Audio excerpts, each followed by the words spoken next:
Nation. The hobby is the people.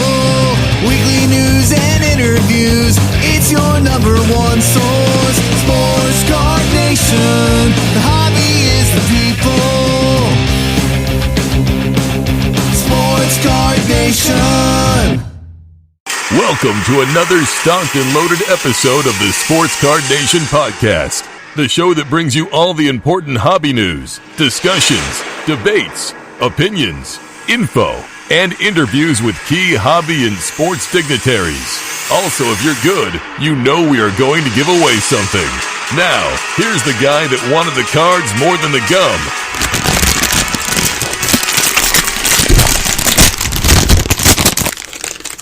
John Newman. This is Sports Card Nation. Episode 86, another episode of the Sports Card Nation podcast has begun, and it's a good one, in my biased opinion. Got a great young man on the show. I call him young man. He's in his 30s, hailing from Indiana. He's a collector. He's a grading submitter. He's a dealer. He's a show promoter. He's a man of many hats. He has a grind and work ethic that's second to none. He doesn't quit. I told him he reminds me of a younger me, and I mean that not in a braggadocious way, but in a complimentary way. And he's on the show today. His name's Mitch LaRock, Forever Young Sports Cards, doing some great things in the hobby, and I've gotten to know him before his appearance this week, and finally said, hey man, come on the show. And so got a little break from the 2020 artist, and I wanted to have Mitch on and talk about what he does. He just did a show last week during the pandemic. I'll listen to all the protocols, everything above board, but we're going to talk about how difficult was that show to get together, put together in comparison to normal times. And there were 4 autograph guests, I believe, in attendance, and so we'll talk about the degree of difficulty there. How was attendance, and how was the economy at the show itself, since we're not having many of those right now with what's going on, obviously, in the world. So, being interesting this perspective to see how the show circuit's doing during the pandemic, and Mitch will fill in those blanks for us. We're going to talk about grading. We're both big graders. Obviously, he's a big bulk grader and submitter, and so we'll talk a little bit about that. We'll talk about how he got started and how he is where he is today. And so, great interview. Very interesting guy, smart guy, and happy he made some time for us. He is busy like a lot of us. And so happy to have him on the show. And let's get to it. It's time to kick ass or chew gum. And guess what? I'm all out of gum.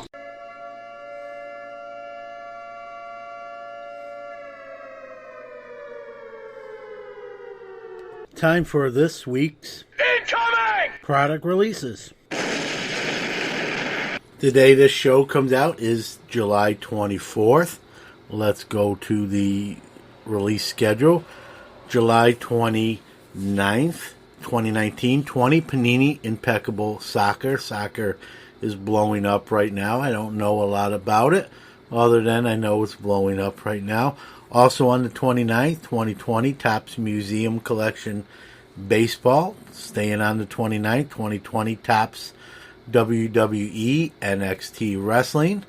Same day as well, 2020 Panini Donruss Elite Football. Also on the 29th, 2020 TriStar Platinum Football Mini Helmet Edition. Going to the 31st, a few releases that day as well. 2019 Leaf Trinity Baseball. 2020 Leaf Ultimate Wrestling. 2019-20 Panini Chronicles Basketball. 2020 Panini Donruss Optic Choice Baseball.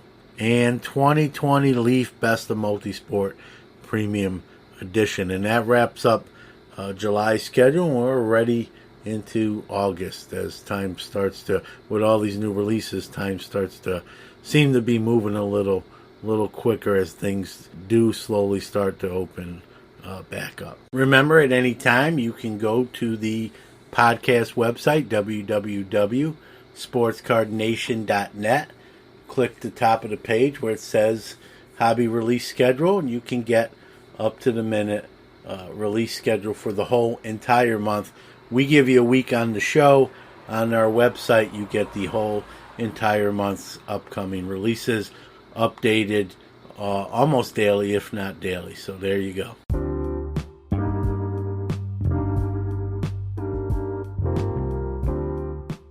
Sports Card Nation Podcast is your weekly hobby and sports podcast. Now on tons of platforms including Apple Podcasts, Google Podcasts, iHeartRadio, Spotify, Stitcher, and many more. Listened to in 44 different countries globally, Sports Card Nation is one of the most interactive podcasts around, providing great content, giveaways, and some of the hobby's best interview guests without time constraints. Thousands can't be wrong. We want to thank all the wonderful listeners around the world, our awesome guests on the show, and our tremendous sponsors making us what we are today. Remember, without you, there's no us.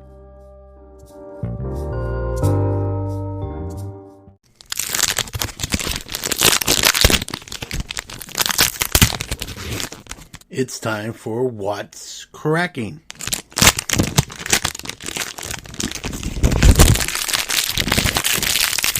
All right, the big story in this week's hobby news has got to be the $1.88 million LeBron Exquisite Rookie RPA, number 223, BGS 9.5. It's the new modern day single card auction record at $1.8 million. Lior Avidar, businessman, I believe from California, is your new owner and winning bidder. How long will it hold the record? We talked about that on Hobby Hotline this past weekend, me, Mike, and Drew. And I said that one might hold up for a while, but just as soon as I said that, here comes a new entrant into the arena. And going on sale on July 28th at Golden Auctions will be the 2009 Bowman Chrome Mike Trout Rookie Auto Superfractor 1 of 1, famously owned by Vegas Dave. It will go hit the auction block, and the starting bid, now this is just the starting bid, is a cool $1 million. That's a low price. Probably not a low price to some, but many are predicting this may be the card that overtakes the LeBron $1.8 million Exquisite, literally a couple weeks later. And some expect it to bring potentially $2 million and become the first $2 million card. And I don't know. It's going to be interesting. It's got $1 million start price, and it'll go up from there. And, your Nat Turners of the world, if that's something they're set their sights on, it may just be the new modern day single card auction sale record holder. We'll just have to wait to the end of July here, beginning part of August, to see if LeBron holds his title or does Mike Trout take the belt. Topps' online exclusive product, the 2020 Finest Flashback, based on the 1993 Finest Baseball release, is out for some. Some are still waiting for it to arrive. It came from Scranton Wilkes-Barre, Pennsylvania. I'm in Syracuse, so I was apparently one of the first to get it. 3 boxes. I opened one, and that one I opened must have been some sort of hot box, because I pretty much got almost every rookie, including Luis Robert. The only rookie I really of significance I didn't get was Bo Bichette, but I got pretty much everyone else. I got a gold Bregman. I got a refractor J.D. Martinez, and I also got a black Gavin Lux. And the way I was seeing the others' boxes open, you should have really only got one refractor and one color, the gold. And so getting the black Gavin Lux to 25 appears to be sort of a bonus, I guess, if you will, and that's not a bad bonus to get. Very happy with that box. My willpower held up, and I did not open the other two boxes. I figured after a box like that, there was really no way I was going to top that. I'll never know because I do not have those two boxes any longer. I packed them out, I opened them up, and I sold the packs individually. I sold the second box, 18 packs at $18 each, and I sold the third box, the last box, 18 packs at $20 each. So it all came to $684. Each box cost me $55 plus shipping and state sales tax. So it came. The three boxes came to $182. I sold the two by packing them out for $684.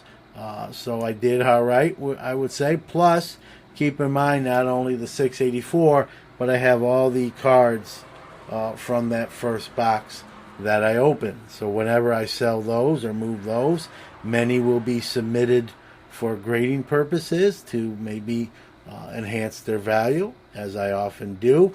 And it's a product that's going to pay off dividends for me, already has, and that number will obviously go up. And again, it reiterates, of how I've said I've avoided opening wax and how it's paid off in spades for me. And I did open that first box, as I said on the last show, the 1993 finest product. It was during the time when I had my store, and very sentimental, and I loved that product. Sold a lot of it. Had nothing left. I didn't even have any singles left. I kind of went through my boxes looking for a straggler refractor or even a Frank Thomas base card, and I couldn't find any. So it took me back 27 years, and it was fun to rip, and obviously I got a great box. If you're wondering what I pulled, if you want to get a visual, it's on my Twitter feed. I post quite often, but it's there if you want to dig for it. And quite pleased with the opening of the one box and the selling of the other two. So, if you watched the Hobby Hotline or Monday Night Heat, the Monday night version of Hobby Hotline this past Monday, you saw myself, Drew Herndon, and Mike Summer on the show. And calling in, he did not appear on screen, but calling in was Luis Molina. That name might be familiar to some, others may not know. Luis is a self-professed doctor of cards. What that means is he is famous for taking sports cards and erasing blemishes from them, whether those be maybe a dent or scratch to a chrome card, some stray ink on a runaway autographs. That way they get better grades. And while we all want better grades, as someone who grades a lot of cards myself, no doubt, I want as many 10s as humanly possible.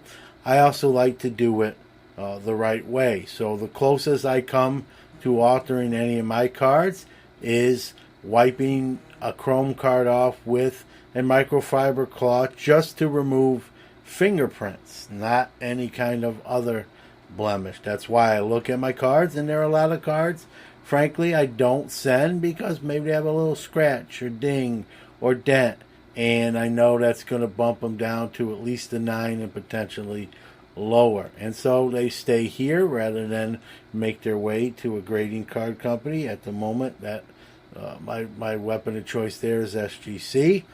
And Luis will get those out for you. Obviously, there's a fee, and he submits them for you. But, the topic came up during the show, and me and Drew, out of the three hosts on that episode, are probably the heaviest graders, as Mike does not partake in that niche of the hobby, and that's I understand why, and to each your own. You've heard me say, however you enjoy the hobby is the beauty of it. So I'm a particular I enjoy buying and selling graded cards and submitting graded cards. So the topic came up. I'm steadfast in my belief that taking anything off, whether it be ink or a dent or a corner or, scratch with chemicals, which Luis admitted to making his own homemade chemicals to aid in that process. That's altering and doctoring the card. And we were talking about it, and Luis was in the room and made a comment like, I forgot what the comment was, not something innocuous, not pertaining. And Drew invited him on. Hey, come on the show, talk about what's going on. He was, for those that don't know, he was recently banned from submitting to PSA and BGS. Although how that ban works, I don't know. You could just, I wouldn't do it for him, but he could literally do what he does to the cards still and give them to me, and I could submit them in my name. So I don't know how banning someone, really, how do you do that? But he is banned. And so Drew invited him on the show. He surprisingly, I'd be honest with you, I didn't think he was going to come on the show. He came on the show, and we had an animated discussion. Let's just say, if you know me, I'm steadfast in my beliefs and morals, and I'll give him credit for coming on and being honest and steadfast in his beliefs, although I don't agree with him. And he said, he's going to continue to do it. He won't change anything. He doesn't feel it's wrong. And I just, gave him a piece of my mind and said, it's altering and doctoring the card, and I don't appreciate it, and it's nothing I'll partake in. And I'm glad he's banned, although that ban is probably easily worked around, as I already said a minute ago. And then joining the show was a gentleman by the name of Mike Geo. He runs Geo Breaks. Free plug, although I'm not trying to do that, but full disclosure to identify. He came out with both guns blaring, saying basically everyone's hypocrites and everyone would do it if they could, and to criticize Luis is baloney, and we're all guilty of either doing it or wanting to do it, and so to criticize him, we're being phony. And that's all. If you know me, that's all I had to hear, and I just kind of lost it. And I basically, to paraphrase, I just said, you don't know me, don't tell me how I think or what I do behind my closed doors, which you don't even know. You don't know me. And I told him a lot of people would not do, or as he described other people, I said they're all not like that. Sure, some might. He's not completely wrong, but to paint everyone with the same broad brush is not accurate. So, if you know anything about me, I don't care who you are. I don't care if you're a breaker. I don't care if you're a hobby product president, Topps, Panini. If I think you're wrong or you're doing wrong, I'm not shy. I'm steadfast in my belief and morals, and that's what happened on Monday Night Heat. If you want to see it rather than listen to me give you play-by-play, it's available on the Hobby Hotline YouTube channel. Check it out. If you either heard it already or you go to it after hearing me talk about it during the segment and watch it after the fact, please reach out. Let me know the feedback. What do you think? Am I right? Am I wrong? Do you agree with the card doctorers? Do you believe with Mike Geo's take coming in secondarily? Let me know what you think. It really matters to me. I like to try to keep my pulse on the hobby. And my take is that people don't like it. And sure, do some people use it? Sure. That's why these guys are in business and do what they do. They're not doing it for free, and they're doing it because people are paying them. But I think the majority of people are against it and don't believe in it like myself. But what say you? I definitely want to hear your take and your stance.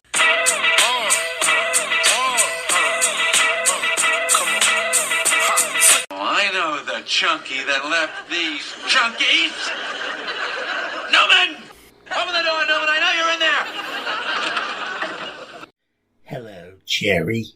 All right, it's time for Newman's Rambling, where I select one question I get each week and answer it on the air.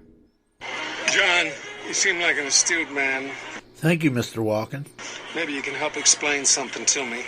Well, I'll give it my best shot. Today's question doesn't specifically come from any one person. It's a question I've kind of been asked in a variety of different ways. You know, recently, especially, I've been trying to talk a little bit more about my personal experience in the hobby with sales. I run Newman Sports Cards. I have for over 20 years. It's a buying and selling, legitimate business, pay sales tax. New York State likes to get me pretty bad, but do everything above board. And lately I've been bringing a little bit of that to the show and on social media of some sales I've made and good days, and maybe mentioning, hey, I bought this for this, an online wax product, and I moved it for this, and it was a successful venture. And someone asked me a few people have asked me, like, my approach, how would you describe it? It can change. You have to adapt in this hobby. So I usually answer that question, like, what's your hobby approach? And I just say I'm a free market capitalist. And what a free market capitalist is, and I'll read you the official definition of it, and then I'll give you kind of the hobby rendition of it. All right, so the general economics definition is this. In economics, a free market is a system in which the prices for goods and services are self-regulated by the open market and by consumers. So what that means is we as a hobby, or we as consumers, kind of set the buy and sell prices by what we're willing to pay. If we're willing to pay $400 for that particular brand and box of cards, then that's the free market price. And so I've always been a free market person. I believe it's what this country was built on. I might complain that I go to my Target and Walmart and the shelves are cleared out, but I also know, hey, it's free enterprise, free market. Someone got there before I did to the victor, gold of spoils, and the free market is going to dictate if that person sells those displays they just bought out rather than open them. The free market's going to dictate what he or she can get for those packs and boxes. And that's the way it should work. If whatever someone's willing to pay, that's what you should get. And, sometimes, it works against you. Sometimes it works for you. I live by a saying that, I like the saying that goes, sometimes you eat the bear, sometimes the bear eats you. Hopefully you eat the bear more often than it eats you. And I've been fortunate. I think that's been the case a lot in my hobby career, if you will. And I've always sort of been a free, marketeer capitalist. I think it's what this country was founded on. It's the opposite of socialism, and it's lets you, the consumer, me, the consumer, set the price. If it's you might not like it, but the Dutch auctions that Panini does are kind of like that. The buyers are going to set the price. Now, one thing I'll say about that, it's not a true free market enterprise because they do have a minimum low point. I think like on Elite Football was like $200, which is still to me too high. So it's not a true free market economy in the true sense of the word, but it still does let the buyer set the price over that threshold they set, which is, again, by definition, not not how that's really supposed to work. But I like the hobby where the consumer sets the price. And you may say, well, John, people, someone like Gary V or one of the investor dudes say, hey, buy these cards, and then that price goes up. And we like to blame those guys. And I'm going to defend those guys. You might think I'm crazy, but, if someone tells you that, I don't care who it is, if I tell you, hey, you should do this, if Gary V or whoever, and you do it, that's ultimately your decision. You listen to somebody, but you had to pull the trigger on any transaction you decided to do. No one went in your bank account and made you purchase that. Maybe you got some advice, sure, but at the end of the day, that's your transaction. That's your PayPal account you dipped into to make the purchase. You had to know your password and sign off on that transaction. And so we need to take accountability for that, and that's a whole nother show in itself. But so I always answer that question, my hobby approach to buying and selling. That's what I get asked a lot. What's your approach to buying and selling? And I say, I believe in free market capitalism, and that, I kind of elaborated there as well. So, and the buyers are the consumers, and they set the price, And if you ever want to get mad at the prices are too high, we need to. And I don't know why you can get mad, but it is what it is, and it's the people who make the transactions, not the people who tell you to make the transactions. People tell me to do a lot of things, including my wife. Doesn't mean I do it. That's a joke, sort of. But you get the gist. I mean, if someone tells you jump off, it's the old adage. If someone tells you to jump off a bridge, you're not necessarily going to jump off a bridge. So people can tell you to do this and do that. Whether you do it or not, that decision lies in you.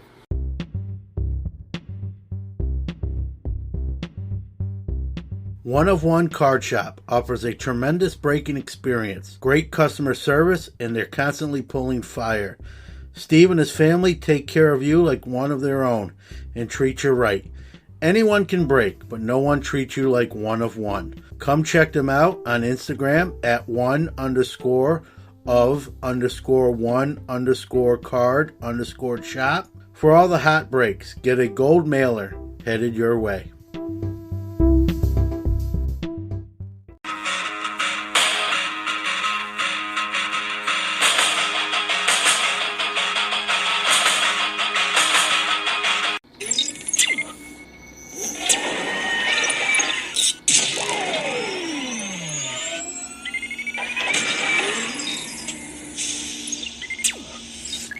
Five, four, three, two, one. Commence interview sequence. All right, my next guest on the One of One Card Shop guest line hails from Indiana. He's a grinder, as I like to say, or people in this hobby like to say. He kind of wears a lot of hats. He's a dealer. He's a show promoter. Great advocate for the hobby. I've gotten to know him online-wise, and eventually I hope to get to meet him in person, but I definitely excited to have him on the show. Mitch LaRock from Forever Young Sports Card. Welcome to Sports Card Nation. Thank you, John. It's wonderful to be on such a tremendous podcast. I was looking forward to this when you approached me with the opportunity, so thank you for having me on today. Well, the feeling's mutual. Thank you for coming on. Man, you're nonstop, man. I know you're younger than me, but still to be that nonstop, and it's fun to watch. And I wish I had that energy now at 47. Those days are in my rearview mirror. But I know I mentioned to you, off the air that and I don't mean this. Anyone listening out there, I don't mean this in an egotistical sort of way, but you remind me of a younger me. Back when I was younger, I was doing a ton of shows, being an advocate for the hobby. I even promoted a couple shows, not in the same form or function you do on a smaller scale, if you will. But you're out there a lot, and your attitude is a positive one, which is obviously in today's day and age in the hobby, Mitch, is we need more of that. Number one, what's your mantra? Like, where did this energy and all this come from for you? I got two great parents that set a great work standard. An example of hard work is going to get you where you want to be in life, and it's just something I've tried to carry throughout my whole life. I might not have been blessed with everything, but I always told myself if I could outwork everybody, I could achieve my dreams. Yeah. Forever Young Sports Cards. I wanted to ask you kind of where that name came from. How did you get your business name? Yeah, so that's a fun story. I like telling a little bit. So I didn't want to name it just LaRock Sports Cards. Yeah. A lot of guys, in the hobby, you kind of correlate your last name or something. So I just wanted something different. And I struggled for a little while when I decided to start a sports card business from being just a big collector that sold some stuff on eBay, and then I made the transition. So one night I was opening packs with my dad, who is also a big fan of the hobby and the reason I'm in the hobby. Yeah. And I, he's, an older gentleman himself. I won't say his age on air.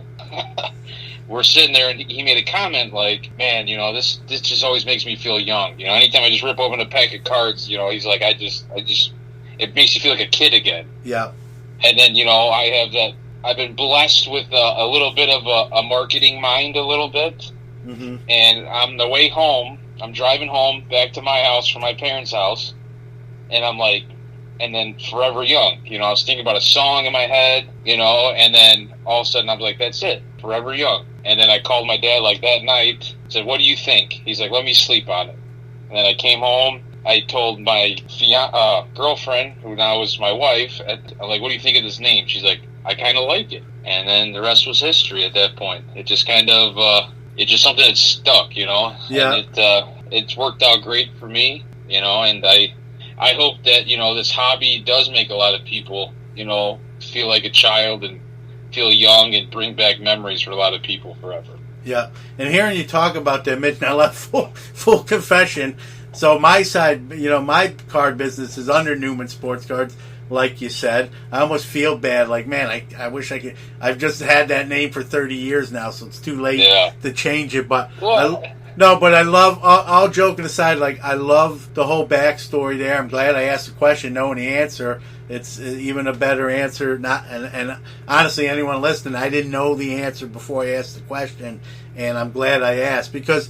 I got my start as a 7-year-old kid with my grandfather buying me a pack of cards. People probably listening to the show have heard that story 500,000 times, and like, we know, John. But I love those stories between, whether it's a father, a son, an uncle, in my case, a grandfather, that bond you share. And so it's right in your name. The backstory, it's that feeling you get. Even today, I don't open as much wax as I used to, but I still do. And doing it, like you said, what your dad said, it makes you feel, it brings you back to a time in your childhood. And Forever Young, really, I mean, what else do you need to say? That sums it up to me perfectly. And now, even knowing where it came from, it means, I think it's all the more special, and it's cool. I appreciate you sharing. I think most would agree. Yeah, it is. And like I know it's been covered a little bit. At one point in the newspaper locally here, but like I said, my dad, he's actually my stepdad. He adopted me. When I was a little man, that was how we started. Every time he came over to see my mom and hang out with me and my sister, he brought me a pack of cards. Yep. So, and then I found out as I became, an adult, this guy drove around for 2 months with a hobby box in the back of his trunk. A nice old 36-pack wax box. One at a time. To keep me engaged in our interest, and then it turned into going to card shows.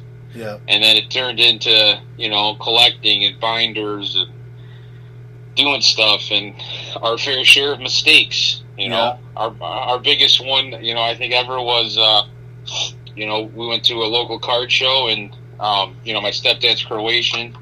And so the 2003, 2004 draft, obviously he was a big Darko Milicic fan. Yeah. So I had an opportunity to buy quite a bit of Darko Milicic versus Dwayne Wade or Carmelo Anthony. And so that was our nice learning experience together. I still bust his chops about it till today. Yeah, that's funny. And here's the other thing. You mentioned how he had that box in his car, and each day he'd give you a pack. And, I mean, that tells you here he is, not your biological dad, but tells you what he thought of you as a father figure to think enough of you to do that. And now you have that bond forever. And like you said, you look at him as your dad, and you have those threads, and he enjoys the cards as well. Forever Young Sports Cards is born of that, and like you said, the rest is history, and it's a great history.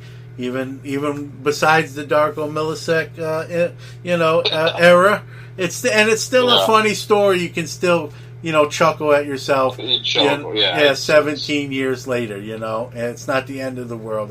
There's worse things. No. We've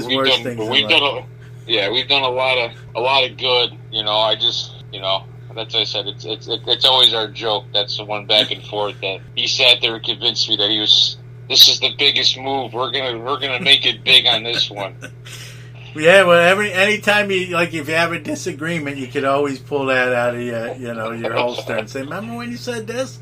I'm going to overrule you on this one." So, but that's great, and I love anyone that knows me or knows the show knows I love those card bonds, as I call them, because I think we're losing a little bit of that, Mitch, in today's kids that are in the hobby. I'm not painting with a broad brush, but a lot of the younger set nowadays, when we were kids, I don't want to speak for you, but definitely for me, it wasn't what the cards were worth. I just enjoyed the cards. The values that we see now kind of came along in the way we see them now, especially much later. So for me, it was just trading or collecting a team or a certain player. I mean, we used to throw these things around and beat them up. But the kids today, they pull something out of a pack. And the first thing, they ask is, what's it worth, and I get that. If I was of this generation, I'm not criticizing, I'm sure I'd be the same way, but it's just funny how different generations from the hobby, how the approaches change as the times change. And I would never, I always tell people, as much as I love the hobby today, while I wish I was younger than 47, so to speak, I also glad I grew up in the 70s card era and the 80s card era, and got to see it at kind of its purest form then, and you appreciate it more. At least I feel I do, because I've seen kind of both sides of that coin. Yeah, it's definitely both sides. Like one thing I reflect on too, transitioning from kind of a collector to now a business was growing up. So Brian Urlacher is my favorite football player of all my generation. Yeah, right? I grew up his biggest fan. He's my biggest football PC there is. So in 2000, my dad helped me buy a lot of 2000 wax for football. Yeah. And it was just pulling Brian Urlacher. It wasn't the value of it. It was just like Mitch wanted as many Brian Urlacher cards as he possibly can. Thank God I saved all those cards, because I decided to start a business in 2015 and went back to mom and dad's house and started going through a bunch of stuff and found quite a few Tom Brady rookies. And that kind of helped propel a lot of stuff that I'm doing now. Yep. So you can thank Brian Urlacher for being in the same rookie year as TB12, as they say. And it's funny how stuff sometimes works out like that. Like it almost was meant to be. And you mentioned you started Forever Young Sports Card 2015. How did you get, talk about, promoting shows? Kind of where did that start? Did you know did you know even early on that was something you were planning to do, or not necessarily, just kind of it led? Yeah, early on was me collecting. I've been collecting for my entire life since I was a little boy. And then it turned into something, between like 2000, about 2012 to 2015, post-college, and, having a little extra side cash at the time. I was getting back into ripping, and, I would keep some stuff and then want to sell off the rest. And, and then all of a sudden eBay started going pretty good for me. So I was like, I could probably make this a little bit of side business. And then everything has kind of just turned into one monster since. And shows, weren't originally my plan. I remember, like, being a kid, my dad taking me to the hotel shows and the grand shows, like in the 90s, like these big ballrooms, and, people just, like, life was so fun. Like, it was just an escape from reality. Yeah. And I think a lot of those disappeared. Yeah.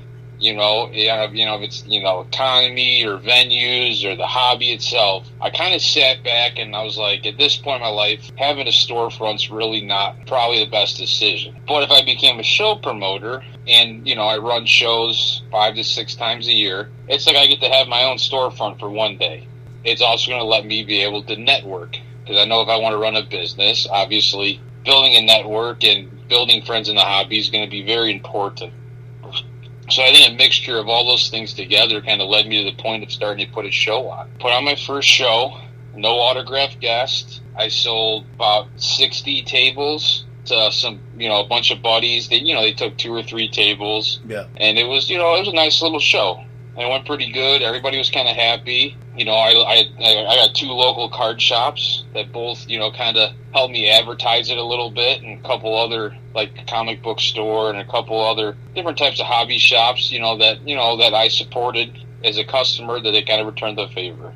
And then it led into doing another one autographed guest and selling more tables to now, for the last year and a half, we've sold out every single show, and we've brought in Hall of Fame athletes and future Hall of Fame athletes, and it's been a wonderful ride. Yeah, and I will say, while I've never attended any of these, I've seen the comments on them as far as the feedback goes, and I'm not just saying this because you're on the show. Anyone can go search this stuff out. The feedback you get is tremendous, and people love it, and give you a lot of kudos for a great show, and getting those guest stars there, and just putting on a real good show. Shows are near and dear to my heart, Mitch. I started as a 15-year-old kid with my first show in 1987. Got my tax number, and I've said it on the show, and so I'm not saying it.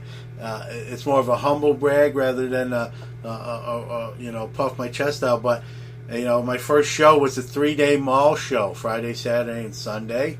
And I wound up doing, I had a lot of inventory because I collected even as a kid up until then. Then I worked in a card store, and when I worked in the card store, I got paid half cash and half merchandise. And so I had built up, a pretty good arsenal of cards. And that first show, I went in there, honestly, sort of naive, even though I've been to shows and worked at the shows for that store I worked for when he set up. This was my first foray as a dealer myself at 15, and my eyes were kind of big. It was a little bit of a different being your own boss behind the table, and so I went in worried about a couple of things. How would I do, and would all these older guys at the time accept me, and how would I be treated or perceived? And they were great with me, and I remember at the end of that Sunday, which was the 3rd day, I wound up taking in $1,500. And in 1987, that's like equivalent to like $4 or $5 grand today. And I was like 15-year-old kid with $1,500 in their pocket, I mean, that's kind of insane. I felt like I was on top of the world. I remember, like, you were hooked for life. Yeah, you were hooked for life at that point. It's funny you mentioned that, Mitch, because another show interviewed me, and they asked, one of the questions they asked me is, what moment, can you point to what moment in the hobby that you knew like you were in it and you weren't leaving? And that was it. And that 3-day weekend show, the first one ever. And, they weren't all that good, don't get me wrong, but right out the gate, that was a nice start. And I knew, like, hey, I number one, it wasn't work to me. It was fun. And then you can make this kind of money. Here I am, 15 years old. I remember coming home and my grandma, asked, how'd you do? She didn't know anything. I was raised by my grandparents. She didn't know much about the cards, but I was doing the show, and I told her what I made. And I mean, she almost didn't believe me. She goes, you can't walk around with that. You gotta put that in the bank. That's danger. She was always looking out for me. And so, which I heeded her advice. But where I'm going with that whole drawn out story is shows will forever have a place in my heart. It's kind of where I really got cut my teeth, as they say. And I knew like this was going to be something I did for a long time. And so, I appreciate them. Like you said, there's sort of a lost art. There's not as many as there once were. And the fact that you're keeping them going, keeping them alive, that's near and dear to my heart. We're going to take a quick break, but when we come back, we're talking to Mitch about just doing a show during the pandemic. Pastime Marketplace offers a line of durable graded card cases made for collectors who want high-quality graded card storage that is virtually indestructible.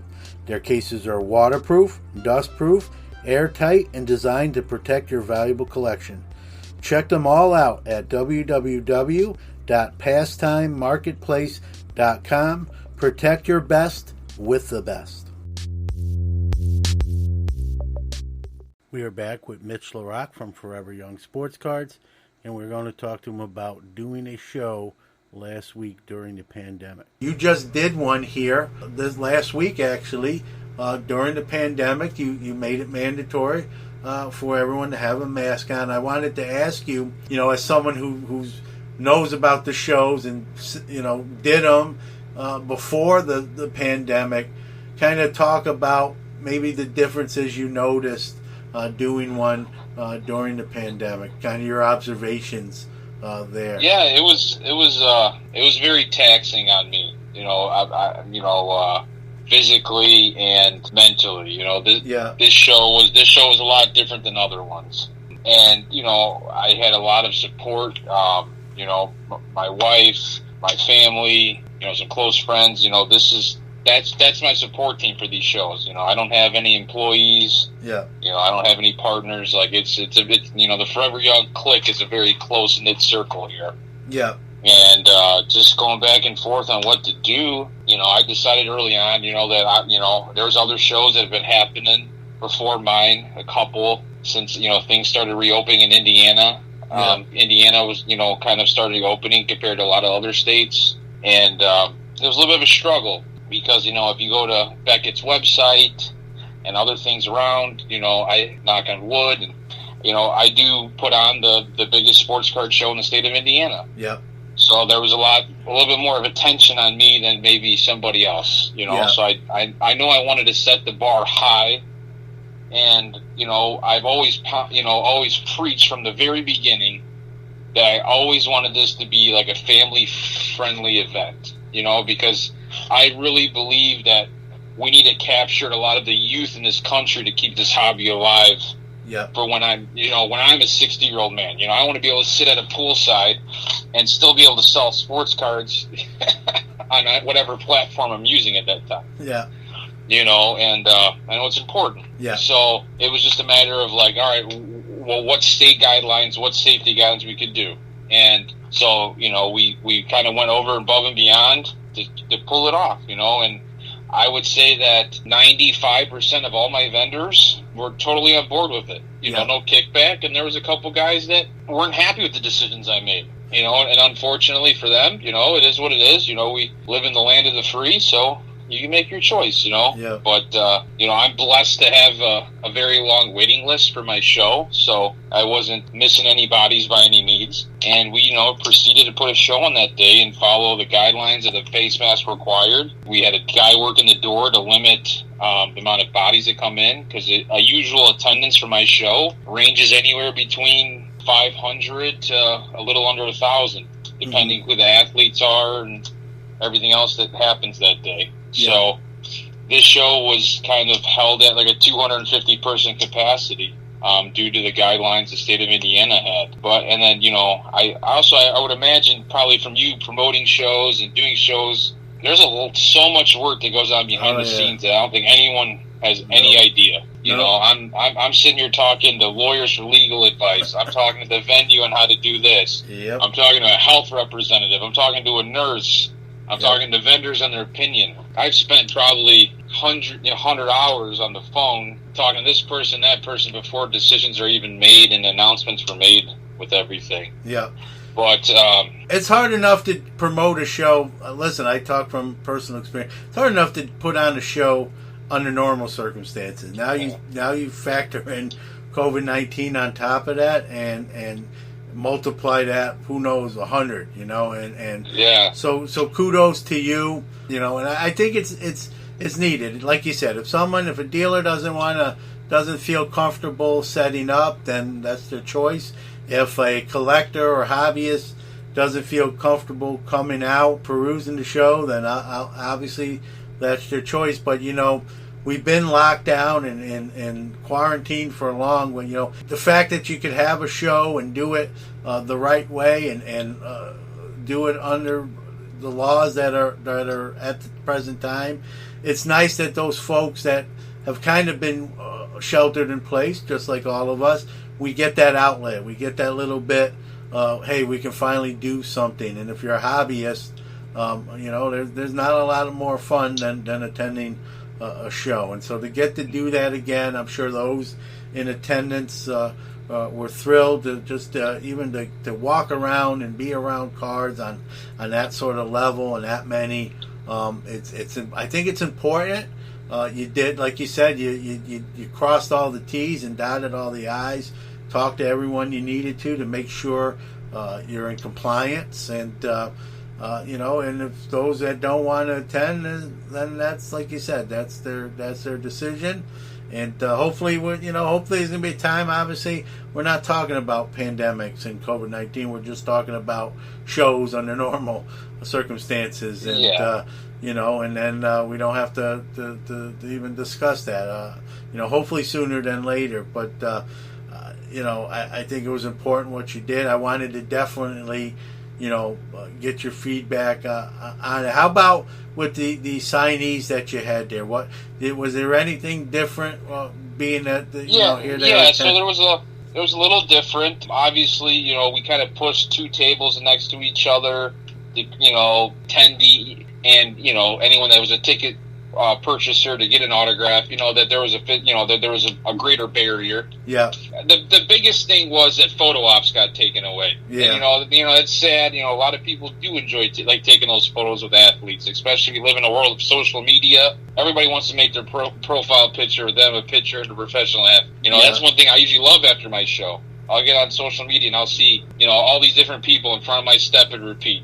Forever Young Sports Card logo on the back and this athlete next to them, and it makes me happy, seeing that that person's day was made because of an opportunity I presented them. And it was a struggle not getting that, but like I said, I woke up Monday morning with text messages, Facebook messages, and just an outpour of wonderful compliments. It just, as much as this thing exhausts me to the completely, when I see that, it just, it helps me refuel the tank. I know we talked about the grinding and the hustling, and it does get exhausting, but when you get those things, it just shows you that everything you're putting into it's worth it. Yep. Nope. And then also to hear so many vendors, I had multiple vendors tell me that they made record money at this show. And I think, part of it, I knew the hobby is booming right now. Obviously, me and you both know that.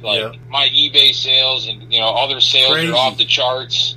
Crazy. You know, and I knew it was going to be important because this was going to be the first opportunity for a lot of people, you know, to see a lot of these cards in person, right? And then also a big thing for me, and you know, I know that you like them as a product too, but this was the first time that there was this many SGC slabs in one room at one time in front of everybody. Yeah. There was, you know, an estimated over 5,000 SGC slabs in one room at one time in these dealers. And it was very exciting. It was very exciting to see that, right? Like, I've been selling, you know, SGC product and their slabs and, you know, people subbing through me and things like that. And everything's been digital for the last 4 months. Yeah. And then now was an opportunity to see that in person.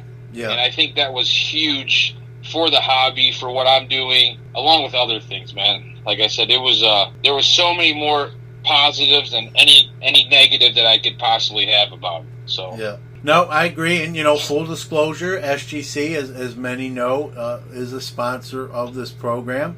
But that being said, and I've said this as well too, Mitch, I've submitted to SGC before they were a sponsor. So that isn't, they sponsored the show, so I'm going to shill for them. I was a consumer of their product before they sponsored the show. And I built a relationship with them, and it just was sort of a natural progression. I'm preaching to the choir here. They've made tremendous strides in terms of what those cards have brought in relation to the competitors' slabs, and that gap, what once was a wide gap, has closed tremendously, and in some cases have on certain cards have actually passed those. And so if someone's still in 2015, they may not realize it, but it doesn't take long to do a little research and figure that out for yourself. And then when you factor that in, that price gap realized is closed, and you factor in the wait times are not even close in that category. The prices, they haven't raised their prices. Now, I know they're a little backlogged. You know Peter Steinberg as well as I do. Yes. Business is good, and so they're at like a 700% intake increase. While they're moving into a new building, they did hire some new staff, and so they're having a few growing pains. I know there was a letter sent out that it could be up to a 2-month delay. I've been constantly submitting, and my stuff at worst, I don't want to make anyone mad, but has been at worst a week behind, and so I think that 2-month letter they sent is like worst case kind of scenario, just to kind of sort of hedge their bets. And obviously, I completely agree with that. I've been involved in a lot of SGC. I was one of the pioneers, also, my friend. I'm not way early on, but we're talking about the end of last year. Before the big boom. I kind of got tired of the way I was treated a little bit, and wanted something different. Yeah. And I'm a dealer at heart. Yeah. And staying liquid is important to me. The market changes daily, and a concept of me sending a card out and having it back in 1 month is what I needed. Yeah. And SGC was able to provide that to me, and it's been a tremendous relationship, and it's been nice because, I've got to grow with Peter. I met Peter, when he was the director of ops of the company, and we get to talk, quite a bit. Now we don't get to talk as too much because he's Mr. El Presidente now. It's been exciting to be along with the ride for them, obviously. The growth and the relationships, that's one big thing with me in the hobby. Some people, I always tell people this, I'm a relationships person. Yeah. I value that a lot of times more than a product or cards. I don't mind doing a certain deal that maybe there's a better deal down the road, but if this is my guy and this guy, we have this great bond, I will do that 10 out of 10 times. Yeah. Yeah. Karma. It's a karma thing, and pay it forward. You do stuff like that. I'm a believer it comes back to you twofold in the end. And so you may make out a little less up front, but later on, you'll be rewarded. And I'm the same way. I appreciate you hearing that, say that. And like you said, man, one of the keys too, man, is I have cards from the big three, as they're called, and when, like you said, to send your stuff in and to wait 7 or 8 months, it's just, I can't do that, like you just said. And I've done it, but I've done it already. And then you get them back 7, 8 months later, and some of the stuff you submitted at that time, you're like, I wouldn't have even submitted this now. It's been gone so long that the market has changed and this card has changed, and that's unfortunate. And so, I like my stuff back too, and we can go into other policies, but for the sake of time, we won't. And SGC, whether someone else likes them or not, the fact is they are part of the big three. I know there's a new fighter entering the ring, but they haven't even put the gloves on yet, so we'll see where that goes or doesn't go. But right now, to me, there's the big three, and then it comes down to price level, and it comes down to when am I going to see my stuff again. And right now, we know who's winning that battle. And when you realize that the price is real, that was always the bugaboo with SGC. Well, you're gonna make a lot less. Yeah, you might get it back, but that sort of veil is down or nowhere near where it used to be, and people are starting to realize that they're not at a 700% increase by accident. So that should tell you. Oh yeah, you're exactly right. Like, this is one of my favorite ones right now, and I started doing a little bit of on my social media platforms. I call SGC talk, live talk. I let people come in and ask me questions about it. Because I've been kind of on the forefront for a lot of stuff, and I like to use the Zion Prism base card, right? Because that's become pretty much arguably the biggest rookie card of the year. And, to see a PSA 10 is roughly, in that 550 to 600 range, and an SGC 10 is in that 500 to 550 range. So it's right there, but the fact is, you're going to have it back in your possession sooner to do whatever you want to do with it, whether it's sell it, keep it, trade it, Exactly. And the cost of grading, though. Like, people want to talk about the difference. You're paying $10 for one. You might be paying upwards of $50 for the other. Yeah. So at the end of the day, when eBay fees and PayPal get taken out, the net money's still the same. Yeah. That's why.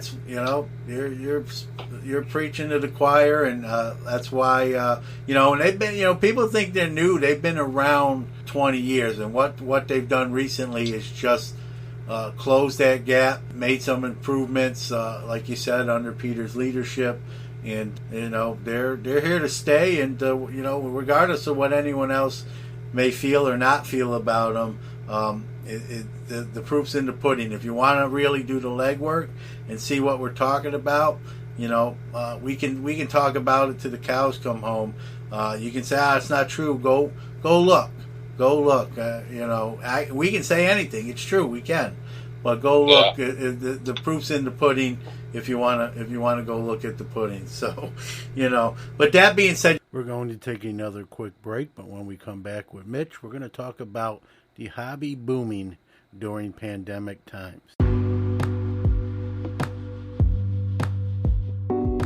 The Star Stock selling platform is fully live and fully functional. It's fast becoming one of the premier sports card marketplaces. They aim to be the fastest, most efficient place to buy and sell your cards. They offer no ingestion fees. They do all the legwork, scan your cards to the site, and cards are held safely in the secure vault. Their 5% sales commission is one of the lowest in the industry. Currently, they are looking for rookie and prospect cards, and now they also are accepting graded cards as well. If you're interested in selling on the site, please email Mike at the following email address: mike@starstock.com.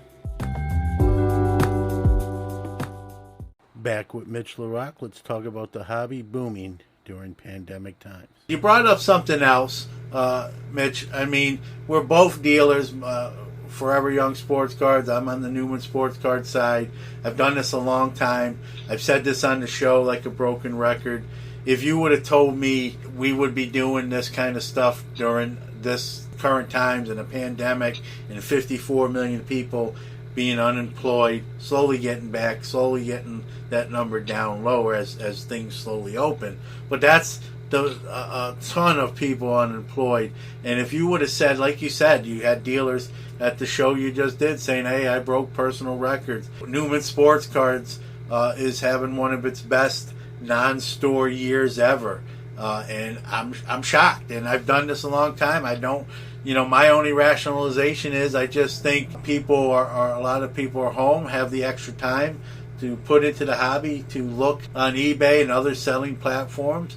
Maybe they're unemployed and bonus system with the $600 unemployment. I think they're feeding into the hobby, and it's just been, head scratching to me that, when this broke about the pandemic, I was really bracing for the opposite effect, and quite the opposite happened. And pleasantly surprised, I'm sure you are as well. Do you kind of agree with what I said, or you're more on the front lines at the show? I was kind of nervous at this point, like in full transparency. Yeah, in February, I sent out one of my first very large personal orders at SGC, waiting for this cards to come back, and all the cards came back the same day that we went into quarantine. Yeah.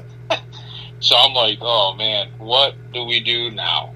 And I kind of thought that that things would be bad, but then as we go through things, I look at it this way: is sports are such a huge part of this country, right? Yeah. And I think that the hobby helped fill a void for a lot of people with no sports going on. And second part also is I think that a lot of people realize that baseball cards and the hobby is a nice little side hustle, that you could do. It's a tangible liquid item that you can move a lot of times. It works out great for everybody. And then I think it's a mixture of a lot of that. There's a lot of new blood. Yeah. And then the power of social media, right? Everyone was stuck inside their house. You're on the phone, and then all of a sudden you're seeing, a great person like you in the hobby making these wonderful podcasts and videos and everything else, and other people, like our friend Drew and everyone else that's out there. It's constantly in front of you. And if it's constantly in front of you, and you're constantly, and then also the last part you touched on, the extra time and the extra little bit of money. Yeah. I think there's a lot of people that, you saw, and I know it because the generation above me, right? So let's just say that 35 to 55 range. Yeah. Because I'm 30. You saw all a lot of those key players of that generation, their rookie cards, specifically graded, took a huge jump. Yeah. Right? We're watching Larry Bird and Magic take big jumps. Baseball, a lot of the star baseball players. Griffey, Frank Thomas, Look at the Leaf. Frank Thomas took a big jump. You even see Pedro Martinez take jumps. And then his football, you've seen Dan Marino and Rice even make, another guys from that generation make bigger jumps. So I think that there's a lot more, to it. A lot of especially Ken Griffey and Jeter, guys that fell into the junk era. Yeah. But now I'm looking at it now. There is no more junk era. I'm watching, those boxes that sit on tables at stores for $5 a piece. The junk era boxes are wiped out. Yeah, it's crazy. And it's, and then, like I said, I think the biggest thing, too, during this whole COVID thing is I think the grading industry as a whole, SGC, PSA, BGS went through the roof. Yeah. And I think a big part of it is there's so much new blood in the hobby. And the only really way to get true value or no true value on a card is to have it graded, right? If you're new to the hobby and you came to a show or you're on eBay and you saw 3 cards in front of you, how are you going to differentiate which one is, which one's a $20 card, which one's a $40 card, which is a $60 card? Yeah. And there's certain key cards, you know where I'm going with this. There's certain key cards, man, at this point, I could never even purchase raw and be comfortable. Your Trout updates, your Jordan rookies. There's so many fakes out there, and the Fugazis, they've gotten better. There used to be a time during my store days when someone could bring in a Jordan rookie or a couple Jordan rookies maybe one was real and two were fake, and I could pick out the two fake ones very quickly with 100% confidence. And now these counterfeiters, and I'm not praising them in a positive way, but they've really upped their game and have gotten good at it. And now it's very difficult. At one point I was very confident in my ability to see a fake Jordan from a mile away. I'm not comfortable doing that anymore. And so if someone approached me selling a Jordan rookie that wasn't graded, I probably would not really. It sounds crazy, but I'd be very leery, and I'd almost have to get either someone else who really, really, really knows, or just say, let's agree on a price and just have this graded. If it comes back whatever grade and genuine, then I'll buy it for this. And it's scary. Graded is a huge part of what the hobby is now. And even the people that don't like it or don't partake in it, if they're honest, they'd have to admit that themselves, that it's a huge part of the hobby. It's definitely not going away. It's here to stay. It may change in how it's done as technology advances, but it's not going away. All you have to do is go to the National and see those long lines at all of those grading companies' booths to know that this is no fad. This is a integral part of the hobby. And I've said on this show, I wasn't a big fan of it way back early on in the early 90s, but the fact is, if you're a dealer as I am and as you are, you have to adapt with what the hobby brings and thrives in, and grading is a huge part of that, especially with a lot of the fakes, and especially with some of the values that these cards are bringing now. And I've said it on the show. You know this too, Mitch. A $10 base rookie card, right? Maybe you buy one for $3, but you get it, you submit it, it comes back at $10, and that thing becomes a $50-$60 card, and you paid $3. You factor in $12 with grading and shipping. You have $15 into the card, but now you sell it for $50-$60. That's a 350% ROI.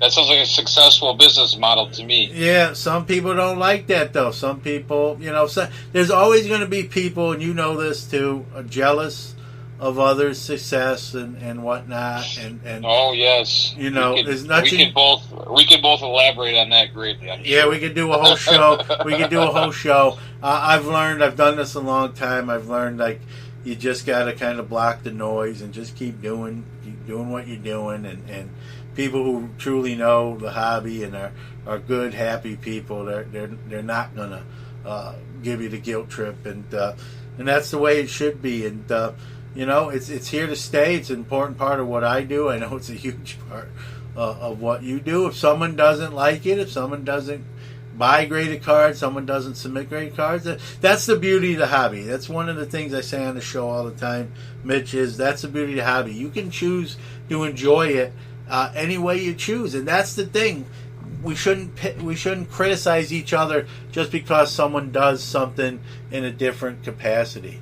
The hobby's so big, so vast, it's worldwide. We talk about this year being crazy. I can't remember a year when the hobby was covered outside of hobby news sources. The Forbes is talking about it. ESPN is doing stories. NBC, CBS, ABC.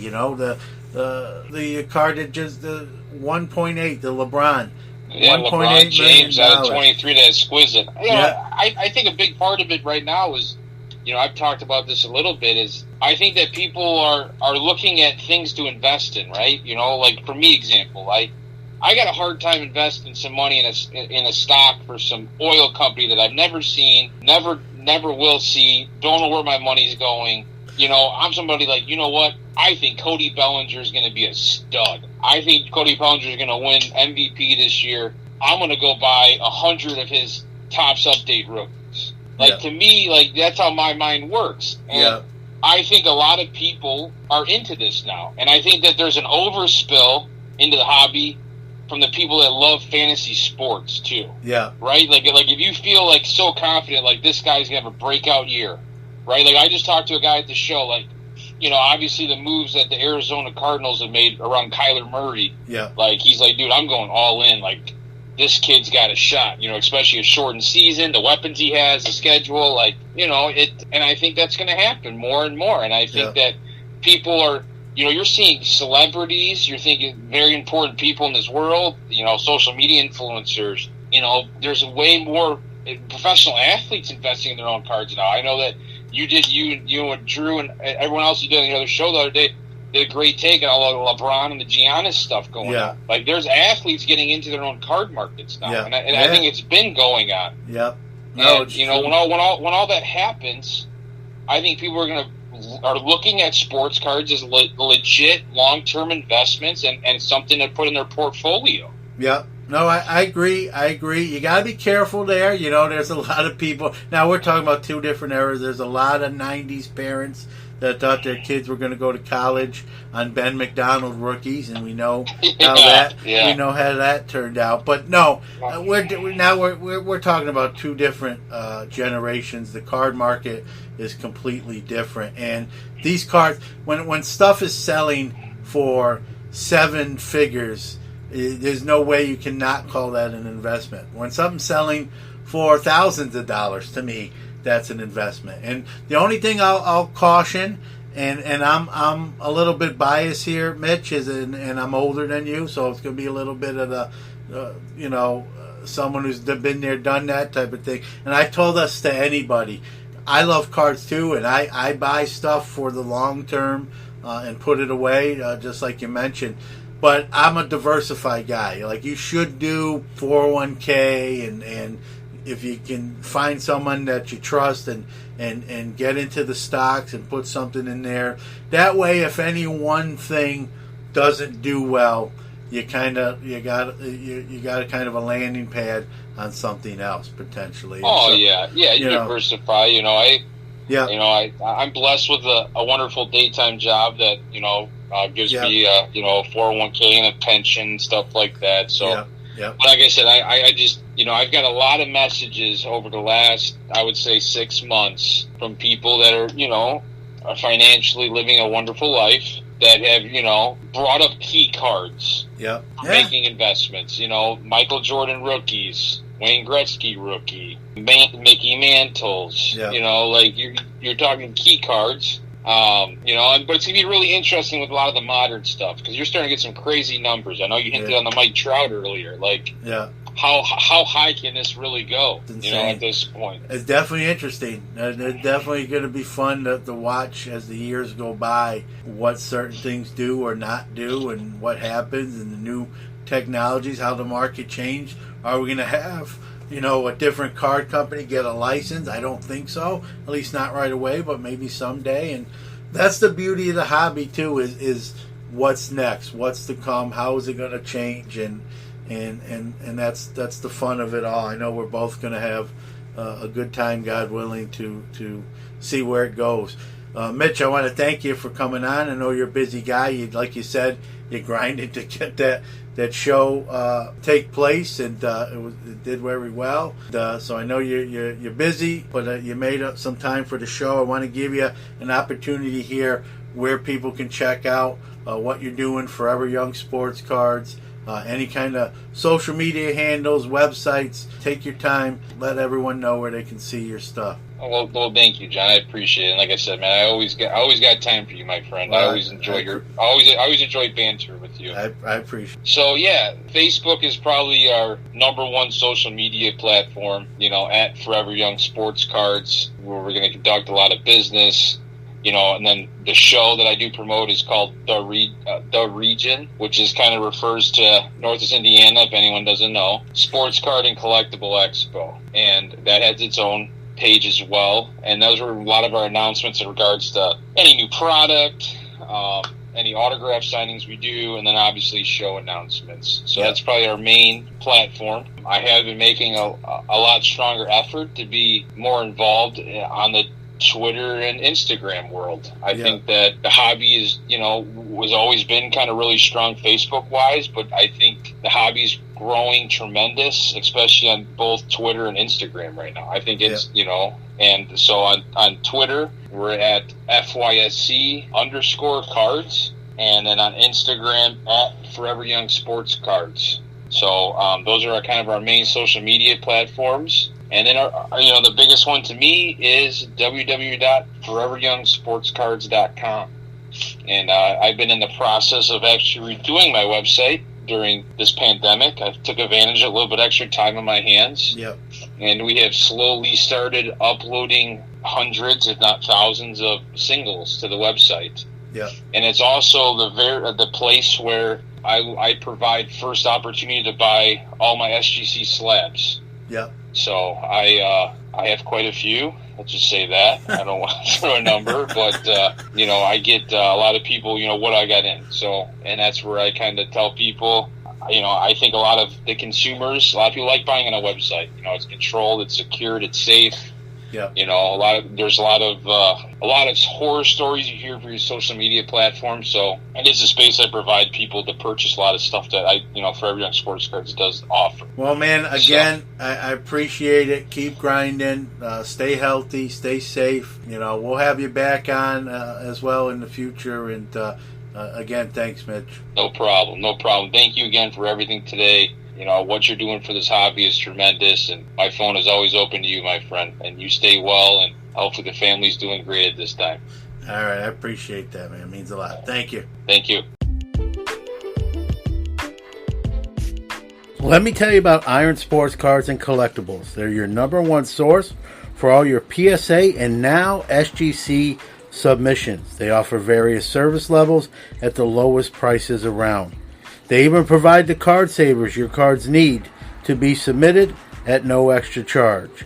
Their elite status helps improve turnaround times, and their chat rooms keep you abreast of your subs and the status of your cards. What are you waiting for? Contact Rob on Facebook on Iron Sports Card Group. That's Iron Sports Card Group on Facebook. Or get a hold of Rob on Twitter at Iron Sports Cards, all one word, at Iron Sports Cards. They'll take care of you.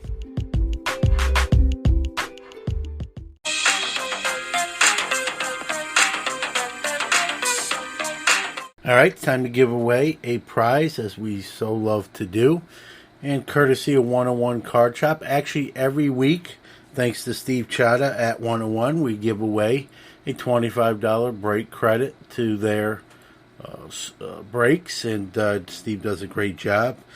Great sponsor of this show. Glad to have him. And every Wednesday on Twitter, we usually post a contest tweet for the $25 break credit. Usually it's just a matter of retweeting the tweet to enter, and then on Thursday night we will pick the winner. And this week's winner is at HaloFan02. At HALOFAN02. Congratulations, you won $25 break credit from 101 Card Shop. The eerie, inescapable truth. People really win on SCNP.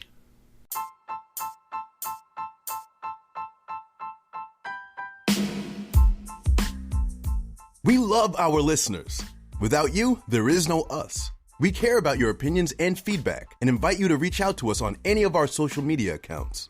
On Instagram at Sports Card Nation Podcast, Twitter at SportsCardNati1, or email the show at sportscardnationpc@gmail.com. We don't ask for much, but if you really like the show, give us a shout out. Tell your friends or give us a follow on our social medias. If you enjoy the show, please give us a positive review on iTunes or any of the platforms you are listening on. Thank you.